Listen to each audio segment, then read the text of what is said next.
The food industry and the processed food industry was created by the cigarette industry. This is Callie Means on Tucker Carlson's podcast, exposing the dark connections between Big Pharma and the food industry. Callie was an insider, a former lobbyist for Big Pharma and big-name companies like Coca-Cola, as you'll learn later in this discussion. Today, he's what we call a whistleblower. Prepare yourself. What you're about to hear will change completely how you see the world of food. Let's get started. In the 1990s, the two largest food companies in the world were R.J. Reynolds and Philip Morris. What happened is when the Surgeon General way too late in the 1980s said cigarettes were maybe problematic, these were some of the largest companies in the world with the largest cash piles of any company in the world. So what they did is they used their cash piles to buy food companies. We think about the 80s as the Wall Street era M&A, a lot of deals. The two biggest M&A deals up until 1990 in world history were cigarette companies buying food companies. This wasn't just any corporate strategy. It was a calculated move by giants like R.J. Reynolds and Philip Morris, who were facing growing public backlash and tighter regulations on tobacco. Philip Morris, for instance, acquired Kraft Foods in 1988 for $12.9 billion, and later bought Nabisco in 2000 for $14.9 billion, creating one of the world's largest food conglomerates. Similarly, R.J. Reynolds merged with Nabisco Brands in 1985. These acquisitions weren't about diversifying. They were about taking the addictive expertise from cigarettes and applying it to food. These companies brought their vast knowledge of addiction science directly into your kitchen, influencing the very fabric of the American diet. It wasn't just about expanding their portfolio. It was about applying the same addictive principles of nicotine to food products, thus ensuring that the same business model, creating lifelong consumers, remained profitable. But this is just the tip of the iceberg. Let's listen to Callie. So you had in the 90s these two cigarette companies very strategically do two things. They shifted their thousands of scientists who were experts at making cigarettes addictive to the food department. So we had the rise of ultra-processed food where our food now is a science experiment. The second thing they did is they shifted their lobbying. So the cigarette industry, of course, was the biggest, lobbying spenders and had a good playbook. They shifted their playbook on lobbying and rigging institutions of trust to food. So they created the food pyramid. So the cigarette industry, through the food companies they bought, paid off the FDA, the USDA, Harvard to create reports saying sugar doesn't cause obesity. And they lobbied for the food pyramid in the 1990s, we all remember, which said, animal-based fats are bad, carbs are good. Remember, carbs and sugar were basically the base of the pyramid. So the American diet, because of that, because we trust our medical institutions, which they know, we shifted our diet significantly to ultra-processed food. It was very intentional, the food pyramid. That was a ultra-processed food marketing document that carbs were fine, sugar was fine. And that shifted, and you look at dietary patterns. Today, a child diet is 70% ultra-processed food. Now, what does that mean, right? Those are literally foods invented by the cigarette industry to addict kids. Obviously we've got sugar, but there's thousands of different ingredients and science concoctions that scientists work in a lab to make it more palatable, to make it more addictive. So food consumption, calorie consumption has skyrocketed. And the byproduct of these toxic ingredients that the cigarette industry I watched and helped with this, bought off the USDA, bought off the FDA, is they wreak havoc among our cells. The foundation of our diet is ingredients that we aren't biologically made to eat, that didn't exist 100 years ago. The foundation of our diet is three things when you look at any label. It's added sugar, processed sugar, which basically didn't exist 100 years ago, it's just from natural sources, ultra-processed grains, which were invented 100 years ago. The processing takes the fiber off. They're basically hidden sugars, devoid of nutritional value, and seed oils. Seed oils are the top source of American calories.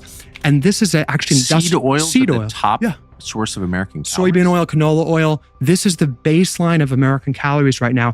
And these seed oils were actually created by John D. Rockefeller as a byproduct of oil production. It's basically engine lubricant.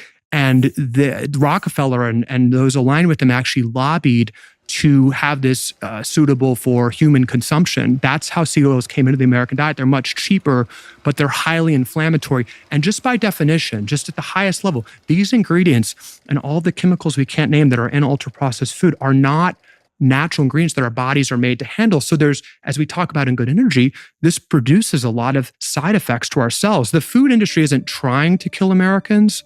They're trying to make food cheap and addictive. They didn't just stop at manipulating the food itself. They took their lobbying playbook to a whole new level, targeting the institutions that Americans trust the most. The cigarette companies poured millions into lobbying efforts, influencing public health guidelines and dietary recommendations. They paid off prestigious institutions like Harvard, Stanford, and even government agencies like the FDA and USDA to produce favorable research. Reports funded by these companies downplayed the dangers of sugar and ultra-processed foods, convincing the public that these harmful ingredients were safe. This wasn't just a shift in policy. It was a deliberate, well-funded campaign to rewrite the science of nutrition, making ultra-processed foods the new normal. They weren't just buying companies, they were buying credibility and trust. What you're about to hear from Callie will reveal just how deep this manipulation runs. Let's listen in. And what I learned, in the morning meeting with the food companies trying to lobby and influence the USDA being the lifeblood of nutrition research, paying off, nutrition research at Harvard and Stanford as a junior employee, shocked by that. So you saw that? Oh, my first week, as working for these industries, it was a list of top professors. And the food industry pays 11 times more for foundational nutrition research than the NIH. You go to any nutrition school in the country, the lifeblood of their school, they'll proudly admit this is from the processed food industry. In the past 2 years, there's been 50,000 peer-reviewed research studies on nutrition. We're the only animal that has peer-reviewed nutrition studies, and we're the only animals that are systematically obese, diabetic, and being crippled by metabolic dysfunction. The manipulation of our food system didn't stop with changing guidelines. It went deeper, directly hijacking our biology. The food industry, backed by the same tactics used by cigarette companies, engineered products specifically designed to be addictive, using ingredients like high fructose corn syrup, artificial flavorings, and other chemical additives. These companies knew exactly how to trigger the brain's reward system, making us crave more and eat beyond our natural needs. This isn't just a change in diet, it's a calculated effort to exploit our natural instincts. In the wild, we evolved to seek out sugary, high-calorie foods when they were rare, like fruit, to ensure our survival. The food industry has hijacked this biological drive, flooding the market with ultra-processed products that override our natural satiation signals, leaving us constantly hungry for more. But how does this actually affect us on a daily basis? Callie Means dives into the shocking truth of how this engineered addiction impacts our health and well-being. Let's listen to what he has to say. The problem very strategically, and this is well known among the industry, is that ultra-processed food does, because they're able to do this science experiment with our food, it hijacks our biology, it hijacks our satiety signals. High fructose corn syrup, fructose, it makes us want to eat more. Because in the wild, when you see a bunch of fruit out there, you're well advised to eat it, historically. We've basically rigged our biology to hijack our signals that, make us satiated. So that's what ultra-processed food does. Today, our grocery aisles are filled with foods designed to keep us hooked. Products that are scientifically crafted to make us crave more. From sodas and snacks to frozen meals, and even supposedly healthy options, the same addictive ingredients are present. High fructose corn syrup, artificial sweeteners, MSG, and a cocktail of preservatives. These ingredients are not just additives, they are specifically engineered to hijack our taste buds and keep us reaching for more. High fructose corn syrup, for example, is a cheaper alternative to sugar that's found in nearly everything: soft drinks, bread, sauces, and even yogurts. It doesn't just add sweetness, it disrupts our metabolism and contributes to obesity, diabetes, and liver disease. Then there's MSG, a flavor enhancer commonly found in chips, canned soups, and fast food, which triggers our brain's pleasure centers, making food taste irresistibly good while masking poor quality ingredients. Another major offender is seed oils like soybean, canola, and corn oil. Originally developed as industrial lubricants, these oils are now a staple in processed foods because they are cheap. However, they are highly inflammatory and linked to chronic health issues like heart disease, obesity, and cancer. Studies have shown that these oils now make up a significant portion of the average American diet, despite being nutritionally devoid and harmful. When you look at any nutrition label today, you'll often see a mix of added sugars, processed grains, and seed oils, ingredients that didn't even exist a century ago. This toxic trio is now the foundation of our diet, leading to widespread metabolic dysfunction, chronic diseases, and a healthcare system overwhelmed with preventable conditions. The food industry's manipulation has not only redefined our palates, but also the health of entire generations. So that's the food industry, okay? The food industry actually, with their own set interests, want to make food addictive and cheaper. It kind of makes sense. The criminal devil's bargain is that it's highly tied to the healthcare industry. And as Casey said, the fastest growing industry in America right now isn't AI. It's not tech, it's healthcare. It's the largest and fastest growing industry.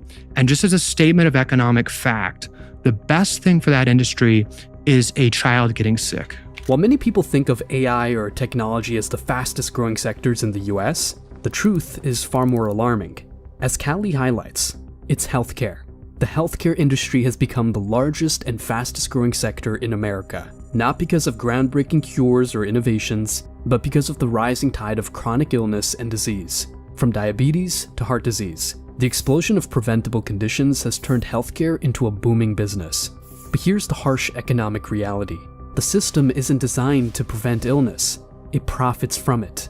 The healthcare industry thrives on chronic diseases, where patients require lifelong medications and treatments. The sicker people become, the more profitable it is. From pharmaceutical companies selling expensive drugs to hospitals benefiting from repeated treatments, every stage of a patient's journey through illness is an opportunity for profit. As Callie suggests, this isn't just about adults, it's about our children too. With childhood obesity, diabetes, and other conditions on the rise, the healthcare system is essentially setting up a new generation of lifelong patients.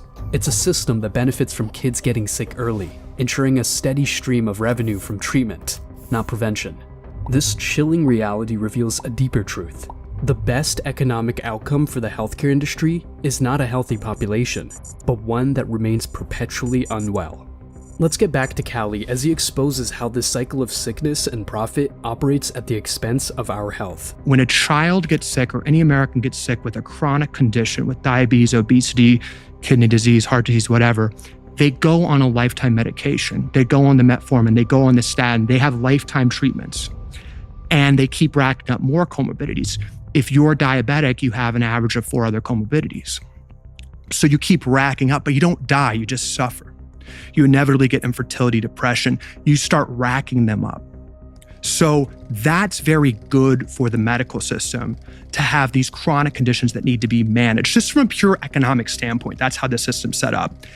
That's all happening largely because of our food system and other metabolic habits we can talk about, but largely because of our rise of ultra-processed food that's really hacking our cells and really hijacking our cells. As Callie highlights, the healthcare system's silence on the root causes of our growing health crisis is not just negligence, it's complicity. Research shows that major health organizations, including the American Diabetes Association and the American Heart Association, receive significant funding from food and pharmaceutical companies whose products contribute to the very diseases these organizations are supposed to fight. This financial influence shapes everything from dietary guidelines to public health messages, creating a conflict of interest that puts profits ahead of public health. For instance, Coca-Cola and other sugary beverage companies have been known to funnel money into research that downplays the link between sugar consumption and obesity. Studies funded by these companies often contradict independent research findings, casting doubt on the true impact of their products. Similarly, the pharmaceutical industry spends billions on lobbying efforts and contributions to health organizations, ensuring that the narrative remains focused on treatment rather than prevention. Callie's observations are backed by a growing body of evidence, showing that these industries have a vested interest in maintaining the status quo. The financial entanglements between food companies, pharmaceutical giants, and health organizations create a system where public trust is routinely compromised. This isn't just speculation. It's documented in financial disclosures and research publications. These partnerships have real consequences. Dietary guidelines that emphasize processed foods and overlook the harms of sugar are a direct result of industry influence, contributing to the rise in chronic diseases that keep the healthcare system profitable. As Callie suggests, this isn't just a failure of the system, it's a deliberate design that puts corporate profits above public health. Let's hear more from Callie as he uncovers the depths of this troubling alliance. The criminal part, the devil's bargain, is that the healthcare system you'd expect to be speaking out about why we're getting so sick, but they're not only silent on the reasons, they're not only trained Casey the first day of Stanford Med School that we're basically taking it as a given that people are lazy and going to get sick, we're just going to profit from treating them. They're silent on that. They're actually complicit. Working for Coke, I helped steer money to the American... Coca-Cola. Yeah, working for Coca-Cola, they actually pay money to the American Diabetes Association. They actually pay money to the American Academy of Pediatrics. If there's one thing the American Diabetes Association, which sets the standard of care for diabetes management, should be doing, they should be saying, we're not going to accept money from Coke, which is diabetes water. They accept money from Coke. Callie means, along with his sister Casey means, a respected doctor, have come together to expose the disturbing connections between Big Pharma, the food industry, and our healthcare system. Their combined experiences, Callie as a former insider and Casey as a medical professional, bring a unique perspective to this critical issue. They've dedicated themselves to unraveling these hidden truths, sharing their insights on platforms like Tucker Carlson's podcast, which I highly recommend watching. In a world full of misinformation and conflicting narratives, it's more important than ever to seek the truth. Callie and Casey's revelations are eye-opening, challenging the systems that many of us trust without question. But if listening to the podcast episode isn't enough, their book dives even deeper into the facts and stories that they have uncovered. It's a must-read for anyone who wants to understand how these industries influence our health and what we can do to fight back. Grab a copy and start studying. It might just change the way you see the world around you.